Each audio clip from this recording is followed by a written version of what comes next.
विद्यार्थियों देखिए, इससे पहले हम लोग एक्सरसाइज 8.1 8.2 दो एक्सरसाइज पूरा कर चुके हैं। एनसीईआरटी बीटीबीसी जो किताब है 10th का। अभी आपके सामने एक्सरसाइज 8.3 है, जैसा कि आप देख रहे हैं। 8.3 एक्सरसाइज में सबसे पहले आप लोगों को समझना पड़ेगा कि पूरक कोण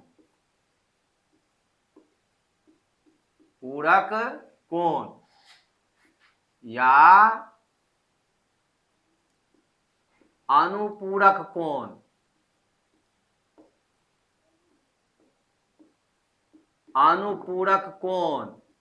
या कोटिपूरक कोण।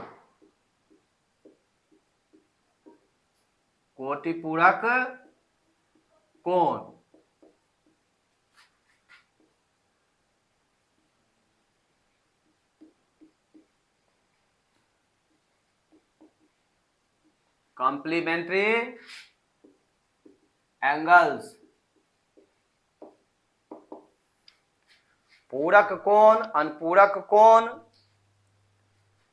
या कोटिपूरक कोण, कॉम्प्लीमेंट्री एंगल्स। तो एंगल्स है, एंगल्स मतलब बहुवचन है, प्लूरल नंबर है। इसका मतलब इसमें एक से अधिक कोण होंगे। तो कितने कोण होंगे? दो कोण। दो ऐसे कोण होंगे जिनको जोड़ने पर 90 डिग्री हो। जिन दो कोणों की मापों का योग 90 डिग्री हो उन्हें परस्पर पूरक कोण कहते हैं। जिन दो कोणों की माप, जिन दो कोणों की मापों का योग, जिन दो कोणों की मापों का योग 90 डिग्री होता है उन्हें परस्पर पूरक कोण कहते हैं। पूरक कोण कहते हैं। जिन दो कोणों की मापों का योग 90 डिग्री होता है उन्हें परस्पर पूरक कोण कहते हैं। दो कोणों की मापों का योग, the sum of two angles 90 degree are called complementary to each others, complementary angles to each other. तो जैसे हम लेते हैं 18 डिग्री और 72 डिग्री, 18 डिग्री और 72 डिग्री, 30 डिग्री और 60 डिग्री। समझ गए? 15 डिग्री और 75 डिग्री इत्यादि। ये जो अभी आप जोड़े देख रहे हैं कोणों के योग, 18 72 एक जोड़ा, 30 60 दूसरा, 15 75 तीसरा। तो 18 और 72 को जोड़िए, कितना होता है? 90 होता है। 70 10 80, 8 2 10 90, 60 30 90। इधर 70 10 80 और 5 5 10 90, 75 15 90। तो प्रत्येक युग्म का योग 90 डिग्री है। तो जिन दो कोणों की मापों का योग 90 डिग्री होता है उन्हें परस्पर हम क्या कहते हैं? पूरक कोण कहते हैं। जिसको अनुपूरक कोण भी लिखा रहता है, कोटिपूरक कोण भी लिखा हुआ रहता है। और जिन दो कोणों की मापों का योग 180 होता है उन्हें परस्पर संपूरक कोण कहते हैं। 180 डिग्री होने पर क्या होता है? संपूरक कोण। तो संपूरक कोण जो होता है, जैसे यहां पर कंप्लीमेंट्री एंगल्स आप देख रहे हैं, तो वहां क्या हो जाएगा? सप्लीमेंट्री एंगल्स हो जाएगा। SUPPLEMENTARY, supplementary angles, the sum of two angles 180 degree they are called supplementary to each others. लेकिन अभी हमको पूरक की आवश्यकता है। किसकी आवश्यकता है? पूरक की आवश्यकता है। तो यहां पर आप देखो, आपको एक त्रिभुज दिख रहा है। इस त्रिभुज में ये जो कोण देख रहे हैं आप, इसको हम सी लेते हैं। यह 90 डिग्री समकोण है, स्क्वायर शेप है ना। तो स्क्वायर शेप एंगल होता है, पहले हम क्लास में आपको बता चुके हैं कि इस तरह से अगर वर्गाकार कोण काटा गया है तो वो समकोण का संकेत होता है, राइट एंगल का संकेत होता है। अब यहां पर हम लेते हैं ए, यहां पर लेते हैं हम बी। समझे? ये ए हो गया, ये बी हो गया, ए और बी। और यहां पर अगर हम थीटा लेते हैं, क्या लेते हैं? थीटा। तो ये क्या, यहां वाला बी कोण क्या हो जाएगा? बी कोण हो जाएगा 90 डिग्री माइनस थीटा। तो 90 माइनस थीटा ये कैसे होगा? अगर इसको हम थीटा लेते हैं 90 माइनस थीटा होगा। विचार कीजिए, त्रिभुज एबीसी में सी कोण क्या है? समकोण है।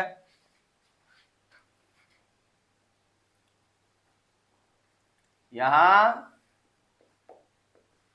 त्रिभुज एबीसी में कोण सी बराबर 90 डिग्री और कोण ए बराबर थीटा। कोण ए बराबर थीटा, समझे? यहां त्रिभुज एबीसी में कोण सी बराबर 90 डिग्री और कोण ए बराबर थीटा। तो त्रिभुज का कोण योग गुण से, त्रिभुज का कोण योग गुण से कोण ए प्लस कोण बी प्लस कोण सी, किसी भी त्रिभुज के तीनों कोणों का योगफल 180 डिग्री होता है। कितना होता है? 180 डिग्री। तो कोण ए जो है कितना है? कोण ए बराबर है थीटा। कोण बी अज्ञात है। कोण सी 90 डिग्री बराबर कितना हो गया? 180 डिग्री। अब अगर हम कोण बी लिखते हैं तो कोण बी बराबर हो जाएगा 180 degree minus 90 degree minus theta. अब इसको घटाइए, 180 में 90 घटेगा 90, 90 माइनस थीटा। तो बी का मान कितना हो गया? 90 माइनस थीटा। इसका क्या मतलब हुआ? ए और बी परस्पर पूरक कोण है। ए और बी परस्पर पूरक कोण हैं। ए और बी परस्पर पूरक कोण हैं, क्योंकि जिन दो कोणों की मापों का योग 90 डिग्री होता है उन्हें परस्पर पूरक कोण कहते हैं। तो यहां पर हमको ए और बी का योगफल कितना आ रहा है? 90 डिग्री, है ना। जोड़िए दोनों को, इसको जोड़ करके देखिए। कोण ए और प्लस कोण बी, ये दोनों को जोड़ने से 90 डिग्री हो जाना चाहिए। तो देखते हैं, ए का मान कितना है? थीटा है। बी का मान कितना है? 90 डिग्री माइनस थीटा है। तो minus theta plus theta cut गया, 90 डिग्री। तो इस प्रकार से ए और बी का योगफल 90 डिग्री होने के कारण ए और बी को परस्पर हम पूरक कोण कहेंगे। परस्पर क्या कहेंगे? पूरक कोण। तो यहां पर जो है, ये जो देख रहे हैं, तो क्या हो गया? माना कि, क्या हो गया? माना कि त्रिभुज एबीसी में कोण सी बराबर 90 डिग्री और कोण ए बराबर थीटा। तो त्रिभुज का कोण योग गुण से कोण ए जोड़ कोण बी जोड़ कोण सी बराबर 180 डिग्री। किसी त्रिभुज के तीनों कोणों का योग 180 डिग्री होता है। The sum of all three angles of any triangle is equal to 180 degree. The sum of all three angles of any triangle is 180 degree. तो किसी त्रिभुज के तीनों कोणों का योग 180 डिग्री होता है। इसको हम त्रिभुज का कोण योग गुण कहते हैं। क्या कहते हैं? त्रिभुज का कोण योग गुण। तो अब आगे हम लोग क्या देख रहे हैं, देखिए ये चीज आप लोगों को हम बताए हुए हैं। क्या बताए हुए हैं बताइए। अब हम लोग इससे पहले सीख चुके हैं, क्या सीख चुके हैं? किसी समकोण त्रिभुज में, किसी समकोण त्रिभुज में P एवं H का अनुपात, समझे? किसी समकोण त्रिभुज में P एवं B का अनुपात किसी न्यून कोण थीटा के लिए, थीटा के लिए, किसी न्यून कोण थीटा के लिए किसी समकोण त्रिभुज में P एवं H का अनुपात साइन थीटा, समझे? P एवं B का अनुपात टेन थीटा और B एवं H का अनुपात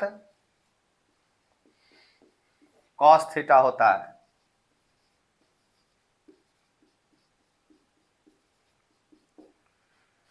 किसी न्यून कोण थीटा के लिए, किसी न्यून कोण थीटा के लिए किसी समकोण त्रिभुज में P एवं H का अनुपात साइन थीटा, यानी लंब और कर्ण का अनुपात साइन थीटा, लंब और आधार का अनुपात टेन थीटा, लंब और कर्ण, आधार और कर्ण का अनुपात, आधार और कर्ण का अनुपात कॉस थीटा होता है। क्या होता है? कॉस थीटा होता है। यानी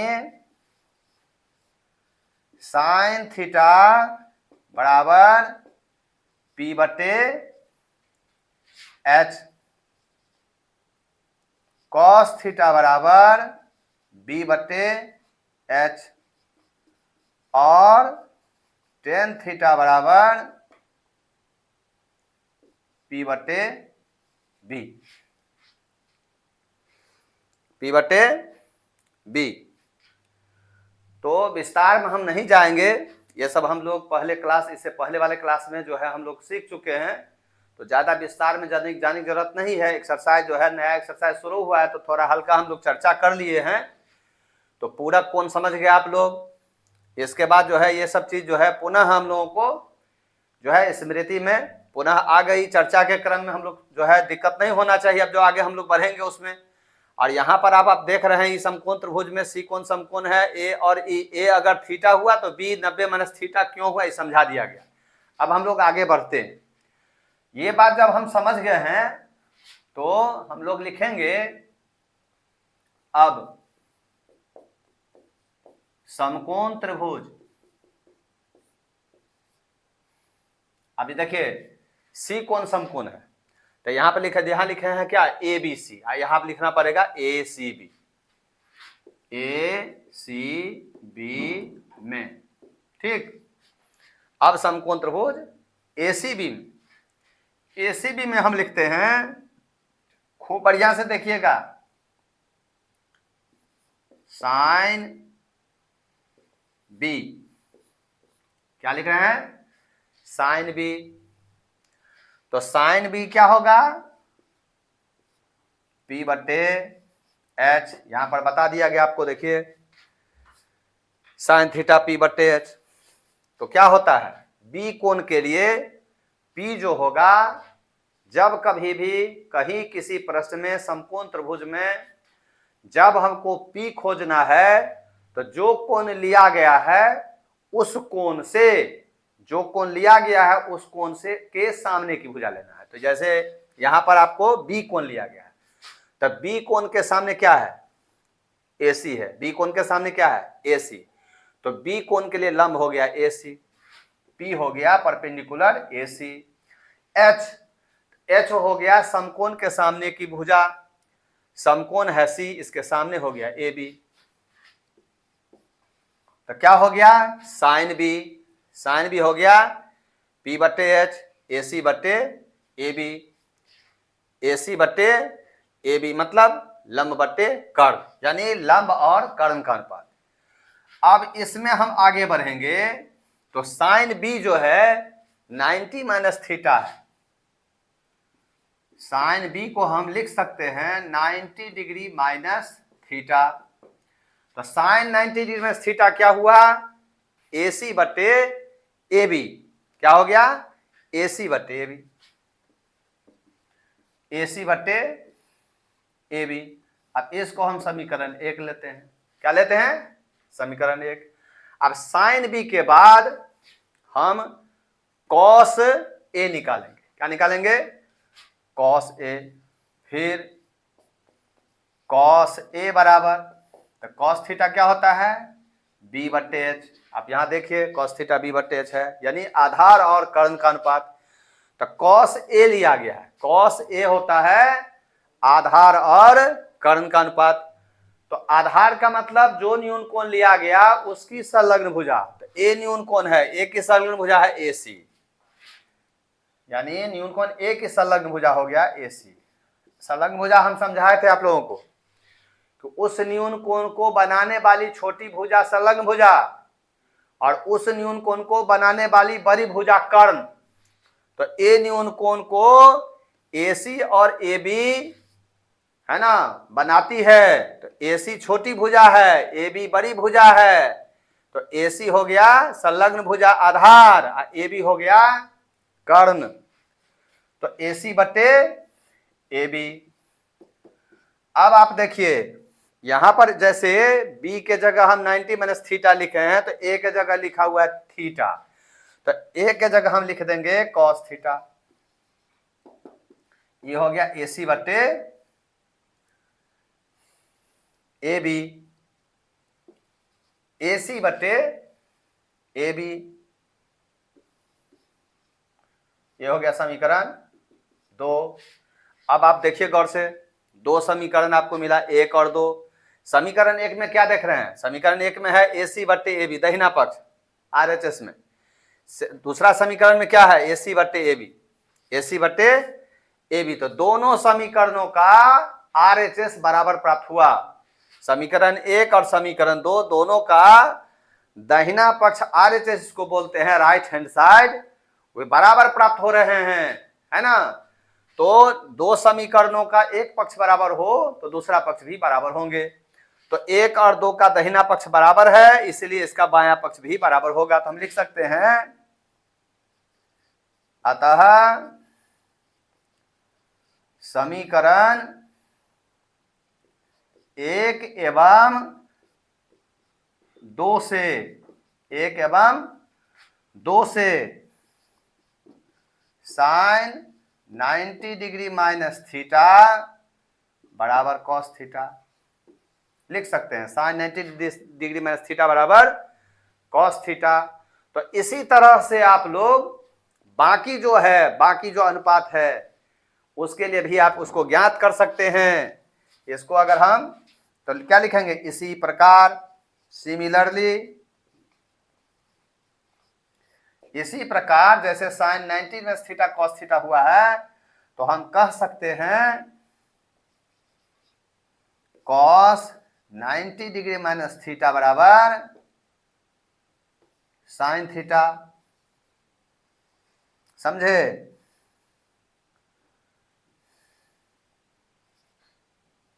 सेक 90 डिग्री माइनस थीटा बराबर cosec theta. Cosec 90 degree minus theta बराबर sec theta, tan 90 degree minus theta बराबर होगा cot theta, cot 90 degree minus theta बराबर टेन थीटा। तो ये 6 जो आप लोग देख रहे हैं, 6 गो सूत्र आपको प्राप्त हुआ है। एक जोड़ा यहां, एक जोड़ा यहां, एक जोड़ा यहां, है ना, 3 जोड़ी, 1 जोड़ी, 2 जोड़ी, 3 जोड़ी।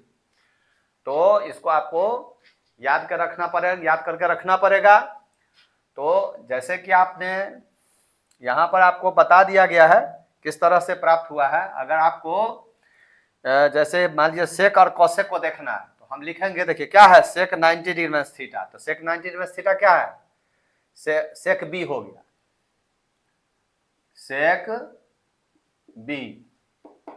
तो सेक थीटा क्या होता है बताइए, कॉस का उल्टा सेक होता है, कॉस का उल्टा सेक होता है। तो कॉस क्या होता है, कॉस होता है बी बटे एच, तो क्या होगा एच बटे बी। कर्ण और आधार का अनुपात होगा, तो कर्ण कहां हो गया, ए बी, कर्ण हो गया ए बी। अब बी माने बी कोण न्यून कोण लिया गया है, तो इसकी संलग्न हो जा बीसी, बीसी। एच समकोण के सामने की भुजा ए बी, आधार तो बी कोण के लिए, तो बी की संलग्न भुजा बीसी। तो सेक बी, बी क्या है, सेक 90 डिग्री माइनस थीटा है। बी का जो यहां पर मान निकाला गया था, कितना निकाला गया था, देखिए यहां बी बराबर 90 डिग्री माइनस थीटा, तो सेक बी हो गया बी के जगह 90 माइनस थीटा, अब बराबर है ए बी बटे बी सी। फिर सेक के साथ किसको रखा गया है, सेक के साथ रखा गया कॉसेक को पूरक के रूप में। तो कॉसेक आप क्या लिखिएगा, जब बी लिए हैं, सेक में आप बी लिए हैं, तो कॉसेक में ए लेना होगा, कॉसेक ए। कहिएगा क्यों, तो देखिए कॉसेक में थीटा है, तो थीटा तो ए ना है, तो ये तो आपको खुद सोचना है ना। तो ए लिए, तो ए मतलब कॉसेक क्या होता है, एच और पी का अनुपात होता है, एच और पी का अनुपात। तो ए के जगह हम क्या लिखेंगे, थीटा, ए की जगह क्या लिखेंगे, थीटा, और एच, तो एच हो गया ए बी। अब पी, तो थीटा के सामने पी बी सी। तो यहां पर देखिए इसको आप समीकरण 3 लीजिए, इसको 4, तो क्या लिखेंगे, अतः समीकरण 3 एवं 4 से जैसे यहां 1 और 2 से लिया गया था, तो दोनों समीकरण में हम देखते हैं कि दोनों का दाहिना पक्ष ए बी बट्टे बी सी है, तो इसका बायां पक्ष हो जाएगा सेक 90 डिग्री माइनस थीटा बराबर कॉसेक थीटा। तो जब देखिए एक को आप समझ गए ना, तो इसी तरह से आप पूरा निकाल सकते हैं, ऐसे ही निकाल सकते हैं, है ना। एक खाली एक समझना है, एक का संबंध अगर समझ गए, जैसे साइन और कॉस का संबंध आप समझ गए, साइन और कॉस का संबंध समझ गए, तो इसी तरह से जो है सेक और कॉसेक का संबंध होगा, इसी तरह से टेन और कॉट का संबंध होगा, आप ज्ञात कर सकते हैं। तो इस तरह से आप कह सकते हैं, इस प्रकार परस्पर पूरक अनुपात हैं, परस्पर पूरक अनुपात हैं साइन के साथ कॉस, साइन के साथ कॉस, कॉसेक के साथ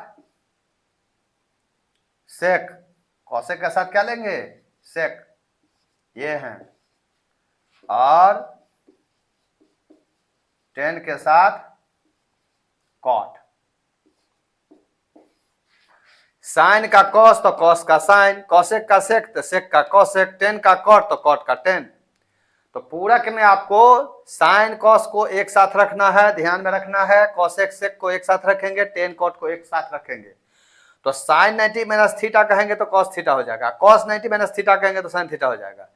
cosec 90 degree minus theta sec theta, sec 90 minus theta बराबर cosec theta, tan 90 degree minus theta cot theta, cot 90 degree minus theta बराबर टेन थीटा। तो इस तरह से अब यह अगर हम लोग समझ गए हैं तो ये जो एक्सरसाइज आप 8.3 का आप शुरू करेंगे हम लोग, तो उसमें कहीं कोई दिक्कत नहीं होने वाला है। अब हम लोग देखते हैं कि आगे एक्सरसाइज का प्रश्न इस पर कैसे बनता है, बहुत आराम से